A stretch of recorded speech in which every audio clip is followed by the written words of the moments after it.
So initially, the idea for this talk was to explicate Heidegger's notion of the being of the human being as Dasein, the being that, to put it simply or not so simply, can and must transcend over beings, free itself from its entanglement with the world, and by accepting its speeding towards death and its inevitable thrownness into its epoch, ecstatically again and again can push itself out of itself and thereby finding freedom in those instances of finite self-transcendence that the highest depict repetitions of the worthy heroic, according to Heidegger.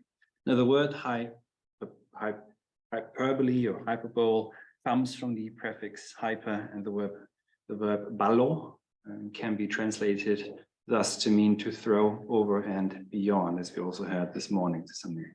The idea was furthermore to connect this to the burgeoning epoch of the digital virtual, of which we are the early children, challenged forth to suffer its rise and master its formation, but also we have the occasion of its founding and grounding.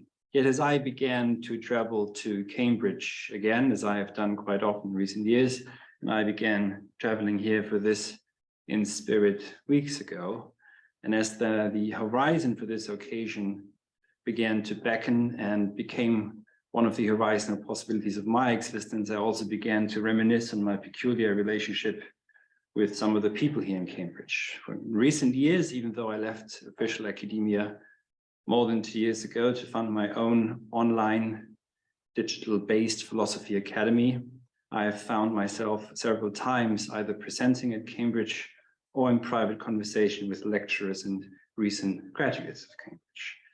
For some reason, rarely or almost never the other place, though. Even though I'm certain what this our epoch will bring is also there, being vigorously investigated, diagnosed, and laid out. One of the notions one can often hear in conversation publicly in and around Cambridge is the notion of the metaversity, not to be conflated with the metaverse. The metaversity is currently arising online and has been for some time. James Orr talks about this, for example, as established universities and institutions of higher learning suffer from various modes of regulatory capture. And strikingly, the advent of the wide use of digital technologies paired with the groundless hyper-morality has turned the idea of the university into a place of technocratic administrative bureaucracy geared towards stifling thought as best as it can, while demanding research output that can immediately be made operational. University today are no longer even ashamed that they define themselves as hubs of bioscience or industrial parks. So I don't think anyone should be ashamed if they charge money for their courses also to be able to make a living. Thus, the conditions inside traditional academia have contributed to paving the way, or rather have contributed to creating the pressure that is now giving way through accepting, affirming our peculiar thrownness and transcending towards the new possibilities, to new avenues of higher learning and education actualized in the digital virtual project in which I've been engaged in for the past 5 years. Today, so rather than giving just a theoretical talk on the possibility of understanding Dasein anew for the digital age, I will speak on the development and establishment of a digital-based institution of higher education, or Bildung, as the German vernacular says. I'll come back to this later, of the word Bild, so images in there, of a metaversity that can potentially actualize the ideal of the university, the courtyard of the one and the many, its possibilities and dangers, free from the current constraints of established degree mills. Johannes, before you begin, could you stand a bit further back? The camera can't see your face. It's only. Where's the camera? It's that owl device. This That little. This the owl. That's right. Oh, So you this got the to stand a owl. bit further back, otherwise it's only going to capture your. Maybe I just sit down. Well, if you sit right here, actually, we're nearby that owl. It'll track your voice and movement. So I'll. That's perfect. Yeah. Okay. Is that better? Wonderful, thank you. Okay, I didn't know. I thought it was this one here. Let's check. So Before I go into this further, maybe a word of warning. When the first mechanical watches were produced, which freed telling time from the sun, but which also led to the homogenization and hence the flattening of time into real time and the strange non-time, perhaps, of the seemingly ever-present internet called Unix, which allows to stamp every click, every copy, etc. with a definite second, some were quick to pronounce the god, the great machinist or watchmaker, who, as we know with Babbage, became the programmer. Yet, as the costs of the mechanical industrial revolution began to show and ravage the lands, the initial enthusiasm disappeared.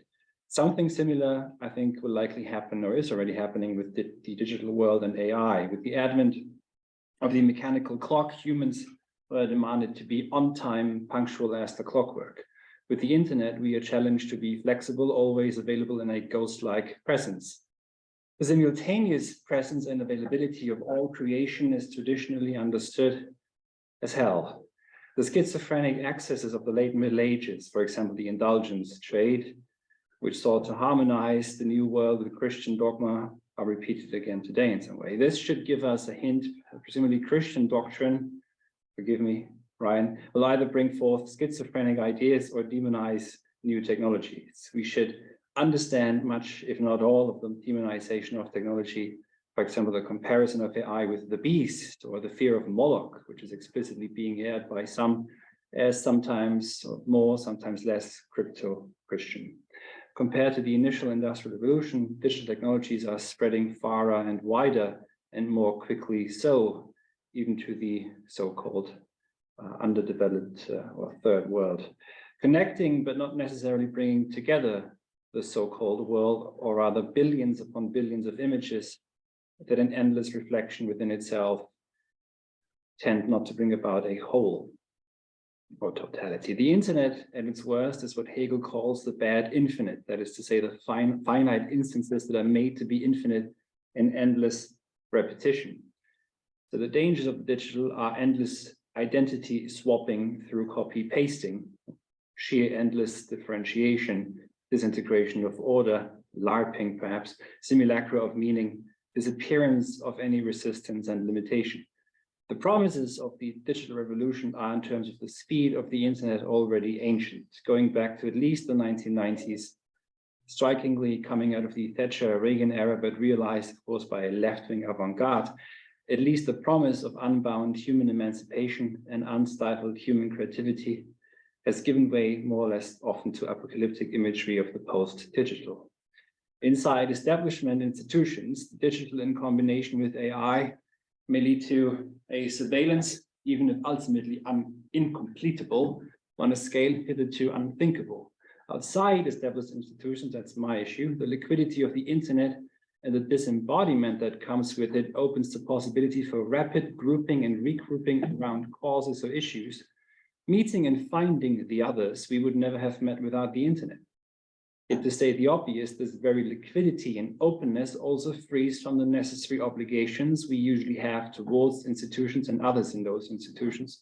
A boundedness required, however, if there is to be human flourishing and newly emerging digital-based institutions. Thus, the question becomes how we can not only meet, but also encounter each other. The digital virtual, furthermore, lends itself to metaphysical speculation, perhaps to a mysticism of the hinterworld, as Nietzsche called metaphysics, the Hinterwelt, precisely because of the sheer endless possibilities of manipulation of the copies of the analog over which it commands. The attraction of irrationality to the hyper-rational Boolean formula, which is at the heart of digital, should give us pause. The question is, at least to me, whether or not the advent, and I think this was addressed also by Alec before, maybe also by Jackson, whether or not the advent of digital paired with the internet is not indeed a rift or rupture. The danger, hence, is precisely to assume that ways of old still carry any weight into the new paradigm. The looming threat of a copy-paste mentality always looms and looms large. The distinct Christian terminology and promises of either salvation or doom both always come hand in hand, strikingly, and notions such as the singularity or the warnings of the so-called supposed soullessness of the digital pandemonium at least in my view, fall short of what is at stake. Even and especially Nick Land's claim that technology is an extraterrestrial force from the future is still deeply religious and mystical, a promise of certain doom that only the initiated few have insight into. As are the attempts to attribute feeling, language, and thinking to computers. Another trajectory in this regard comes out of the Enlightenment and promises a sovereignty to the individual, hitherto unseen thanks to the internet. But at the core of the digital, there's still Boole's formula, which does not seem to allow for identity. In general, I would venture that attempts at integrating the digital into creation, and Leibniz basically tried that, forfeits the occasion to consider the new epoch of the techno-logos that the digital and by extension the imaginative notion of the hyper-digital brings with it. I think Ryan in this regard also speaks of ontological violence, if I understood him correctly. The rule of quantity and massification, which is the end game of modernity, is, however, exacerbated by the digital. But this at once also opens new spaces of exclusivity and indeed of a new aristocracy of spirit. The disintegration, disorder, fragmentation, the atomization, and congruent momentary tribalization that come with the liquidity and fluidity, not to mention the access to memory banks of thoughts that we no longer need to think through, of the digital virtual, poses a sincere challenge to thinkers. The further dissolution of science into digits removes the resistance of the body even further. The so-called post-digital posits but also postpones the end of the digital. At the same time, one must also not forget the minima ratio of the digital is and remains Boole's formula. Thus, the digital is neither a mere extension of the analog, nor does it necessarily mean its total destruction. Still, the digital requires of us a thinking and especially ways of educating that are not mere replications of the current university system. The apparent liquidity of the internet, the constant rebalancing of all and nothing, one and zero, the hybrid world that is emerging already between the digital that incorporates everything that can be digitized and that in turn directs us through the world that itself has become a constant source of data mining for satellites, drones, smartphones, etc. This now requires a renewed understanding, now we're going a bit on the limb here, of Heraclitean harmony, the balancing of what is at odds, as fragment 8 in Heraclitus, what is bursting apart. So Heraclitus has a very distinct understanding of harmony. For him, the most beautiful harmony comes about only in strife and is ever only momentarily in balance.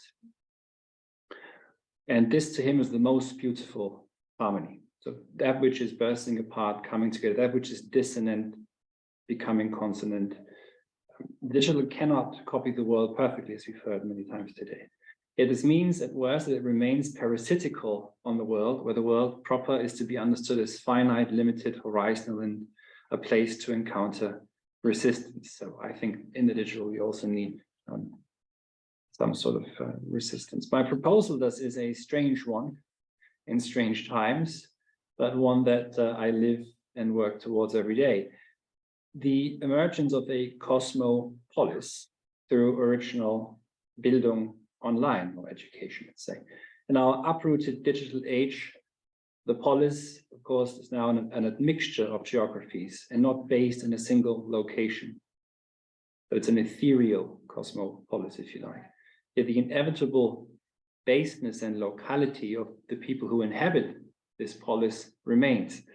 Their geology, now understood as the coming together of the inevitable locality and vernacular of participants with a new logos, which gives form, is being formed and gathers through ethereal parent relationships that require more intense face-to-face dialogue to be maintained than perhaps relationships require formed within and upheld within analog institutions and their various incentive structures. A logos which impacts participants in their respective geo-region. Geo, as you will know, comes from Greek Ge, the earth and land in which they dwell and through which they also live. I leave the hyphen here and right after geo, so geology, so as to indicate how earth-boundedness necessarily now is open to the ether of the digital virtual, but that this openness to this ether is also always and must remain of necessity earthbound.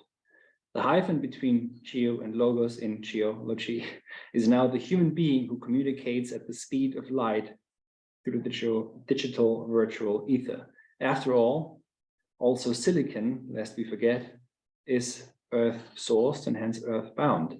The word cosmos here is to be understood as good order and beauty, which both come about in the peculiar way of Heraclitean harmony, in the strife between analog and digital.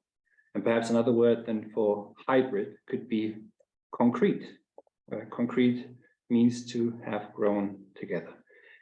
In this way, I also understand the word university as all in one, all turning to come together in one. The university as it stands and operates today, of course, is planetary, wherever its physical location may be. The cosmopolitanism in question, which requires as a condition local belonging to a specific time and place, on the other hand, will serve us as a gateway towards projecting, I think, a genuinely cosmopolitan university free from such planetary constraints, twisting them in such a way that they give way to the cosmopolis. Cosmopolitanism of the internet could, of course, be also reduced to the uprootedness of Cartesianism. Yet there is another possibility for it along the lines of a locally bound, outward striving cosmopolitanism, not as a citizen of the entire world, but as a member of an order that brings order. The cosmopolite is bound and belongs to a locality. He or she is also bound to the cosmos. But now very briefly on Paideia, and I cannot do it justice here. Of course, as we also had before, we cannot relive the past fully, and Paideia is not revivable for us in a perfect sense. And but it's relevant in the sense that it provides us with a deep memory of who we are, of our humanitas. Considering Paideia again casts us into this memory of ourselves, into the anamnesis of what it means to be human. Remembering Paideia, which is the task to be completed again and again, is akin to remembering our humanity. Paideia connects us in a loving and appreciative manner with our heritage and ancestors, while Philanthropia connects us to humans present and future. Paideia is, of course, usually translated as education. And we find one predominant example of Paideia and apaideia, its opposite, in Book 7 of Plato's Republic. Right at the beginning of Plato's myth of the cave, Paideia and its opposite, apaideia, are introduced. They are conjoined, we can say. They always come together. The cave is a primal image of the European mind,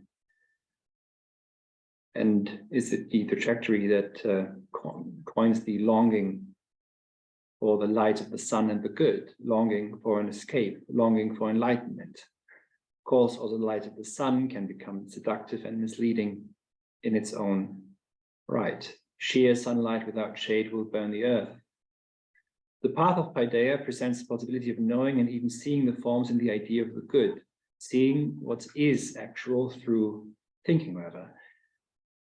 In some sense, the cave also already foretells simulacra and the simulation. How can that be before any sort of mass media? To keep it simple, this is beyond the scope of anything I can say here, the real or the actual are never simply given. They always arise out of the tension between that which appears and how we respond to it in thinking, for example, or poetry. In Plato, again, to come back to this, Paideia and apaideia go together, so education or non-education. The human being is born with the endowment of Paideia, but is constantly under threat of falling into its opposite. Paideia is an endowment of the human being, and so is apaideia. It can never be entirely overcome, as maybe Enlightenment reformers may have believed. there will always be apaideia, or as Plato says at the end of book 7, there will always be those, and necessarily so, those who remain stuck in apaideia and who are deaf to truth. As you know, the cave myth does not end outside the cave, but inside the cave. There's a need to return out of pity or compassion for the others, but there's also a threat of death to the one who actually returns. The philosopher, as Plato relates, is the one who returns into the cave and rules by means of insight into the forms, but also a superior understanding of the workings of the shadows. Shadows can also not be gotten rid of. There is no escaping the shadows. The philosopher carries the light of the good with him, which lets him or her see the shadows for what they are. Now, we live in times that are Protean.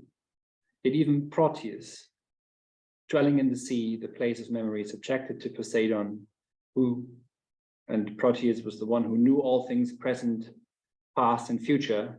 He had to show his true form from time to time. Building a digital-based institution of higher learning thus requires the continuous lived cultivation of dialogue between its members and also radical self-critique. Such dialogue cannot be automated or mechanized. Virtues such as loyalty and honesty are indispensable, as well as the 4 classical virtues: prudence, justice, temperance, courage, which I think all await a re-articulation for our time. The notion of Bildung I mentioned before briefly. The word Bildung hangs together with Bild, image, which is not to be understood here in the sense of imitating an image, or to become a representation of something that is already given, but in the sense of retreating oneself so that something or someone can come to the fore with guidance and direction by their own accord. Neither human emancipation nor creativity are ends in themselves. They must be directed. This is what the digital classroom, as long as it remains free from constraints such as providing certification and accreditation, can provide. And now, coming to the end, in fact, accreditation is one of the fundamental ills of the contemporary university. In organizational terms, running a digital, virtual, in fact, cybernetic institution is akin to steering a ship. Kybernetes, after all, means steersman, and the verb kybernan means to guide and to govern. And Plato likens those who steer the polis to navigators of a ship.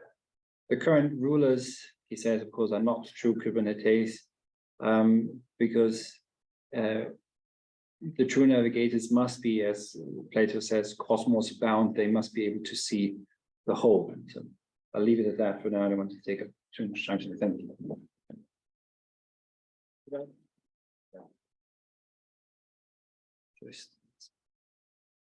Thank you, Johannes. That was Yeah, brilliant. thanks. So exciting. There's so much to discuss, and I fear that we won't have nearly enough time to really delve Okay, into all the dinner. details. So Yes, undoubtedly. So I suppose I have 2 questions. On the one hand, I take it that you're critiquing the post-digital as having a kind of apocalyptic rhetoric, in as far as it makes a kind of sheer break from the digital hegemony of our modern world, and points you the way of you might say, celebrating the sort of entangled relations of the world, but without genuinely escaping from that binary logic. Yeah. On the other hand, it sounds like much of your talk today was a kind of resounding social critique of our digital culture and the way that it sort of affects not just the way we use technologies, but even our experience, our existence itself, our fundamental experience in the world. And then education is going to provide the avenue of escape from that, the sort of elevation of the philosopher out of the cave, but nonetheless sort of governing the cave. And then the university classroom is going to be the sort of the crucible in which this education can occur and in which we can all escape afterwards. So I guess my question is this: how can the digital classroom remain incubated from these currents of modernity that you recognize as being so corrosive, and that the post-digital has sought to escape in vain, but for which you are hoping to find an education route that will be more fruitful? Yeah, I'm glad we have a recording of this, because I basically copy paste everything you just said and put it in my essay in the final version. Oh, that's excellent. Yeah, you said it better than I did what I was trying to say. to keep it brief, and perhaps I hope that it's still on point. I think it begins with, and this is very early stages, I think, for everyone, because we're trying to make sense of what the digital really is. And I think that some of the early 20th century media theorists, Marshall McLuhan, Baudrillard, etc., maybe cannot even help us that much anymore. That's just an aside. The way in which, though, there's obviously no recipe, so I wouldn't want to give a blueprint that this ensures that we will never be. Instead, we will never be. Instead, I would say that it's open because it's still ultimately even more human-based, which is also what I tried to say than an analog traditional institution, because it's so small scale and it's a few people, that it's obviously prone to error and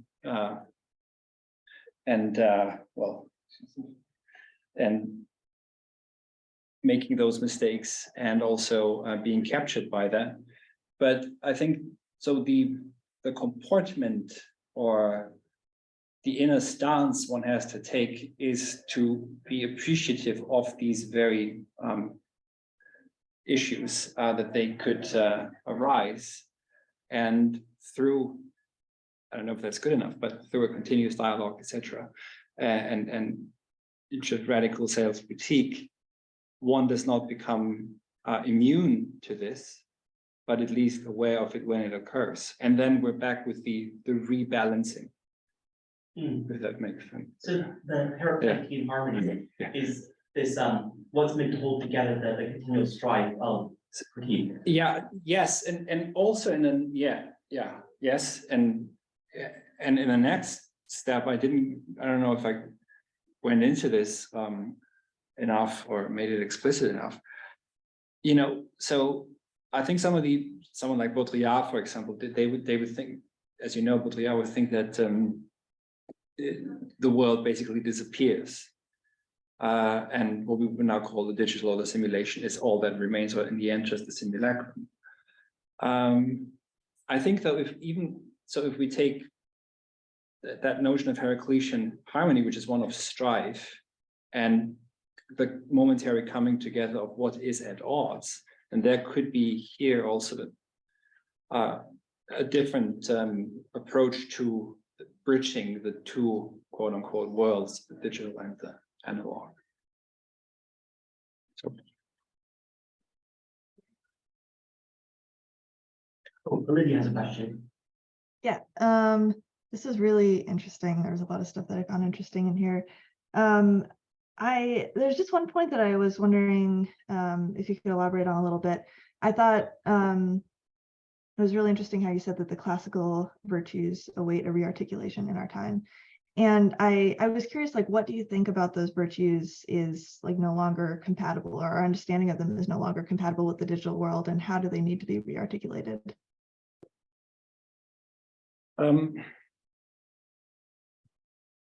Well, we can. Yeah, that's a great question. So this obviously, as I haven't done this yet, and there may be someone else who's better equipped to do this. I think, though, even though we can say that they are, let's just in vernacular terms say that they're kind of timeless or eternal. They speak to us, and they speak even across civilizational boundaries, etc. They still, I think, in every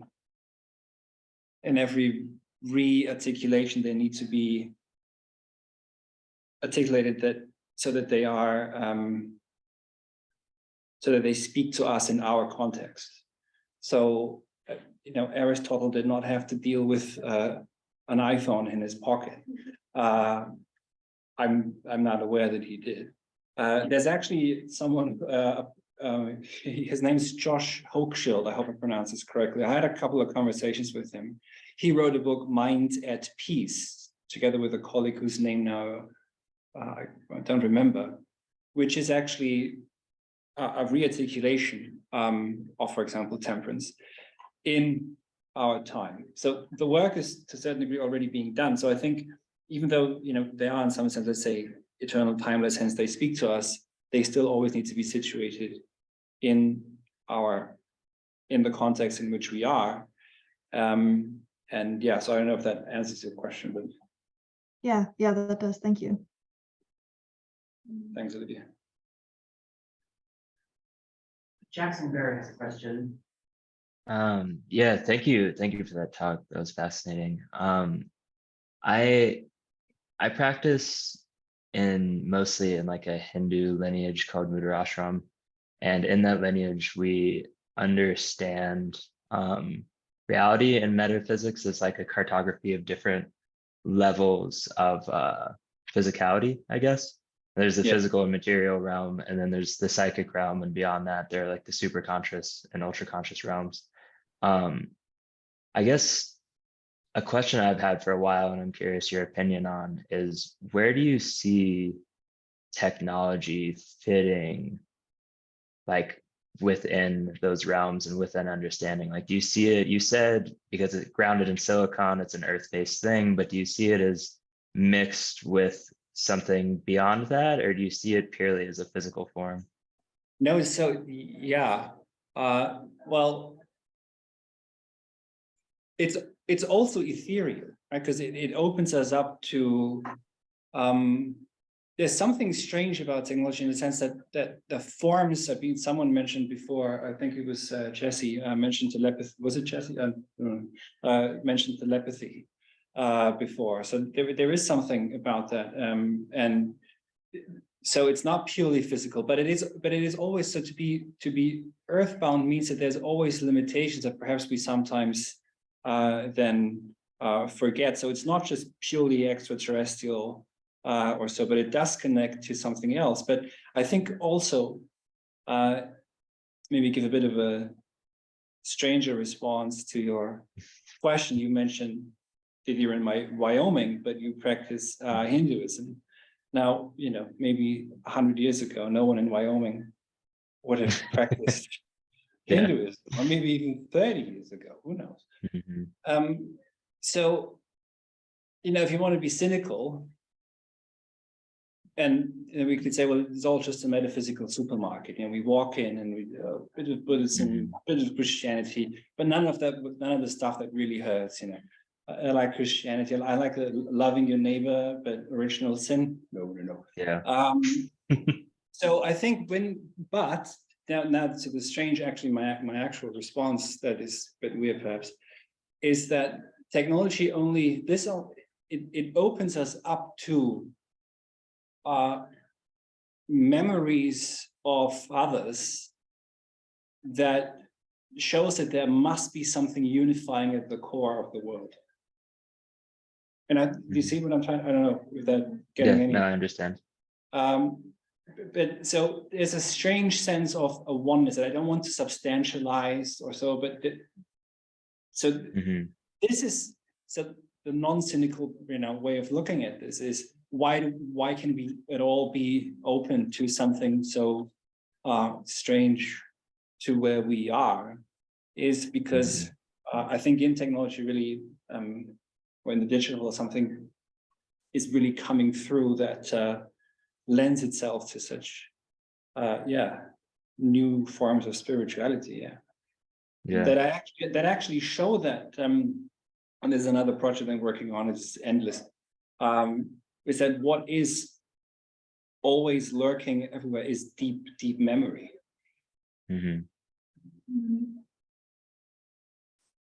Thank you. I don't know if you've ever been to Los Angeles, but I live primarily in Los Angeles, and I think it is a fascinating place. When you reference like the supermarket of spirituality, is a superficial way of understanding it, but that is what's going on in Los Angeles. You know, like there are all of these new forms of spirituality kind of constantly emerging and re-emerging from people picking and changing and trying to like understand their world in that way. And it is a fascinating thing that's happened because of technology. Thank you. Jackson Parent, do you have a question? I have a lot of things to say, but I'm just going to be really brief and say awesome discussion about this. I would really like to continue it. And I've been really thinking a lot lately about how kind of bridging from what Jackson and has been said, excuse me, is like how much technology has allowed us, like there's a certain requisite amount of technology, internet and development that has kind of been required for us to get a certain kind of feedback about what it means to be human. Like oh, not now you have this more Hindu practitioners in Wyoming, or like there's a certain technological buildup that has allowed us to see things, but they've always been there. And I think Yeah. that's a really interesting dynamic of there's been a requisite development of this external tool, but it's also revealing this wide, like universal human experience too. And I feel like some of the cool stuff and what I kind of said in the comments is like across generations, like a couple generations ago, like only 3 channels on TV. So like there's all these different networks and experience methods that are available now. And I just think that's a really fascinating space. So much more conversation about that later future, hopefully. But thank you very much. Thanks.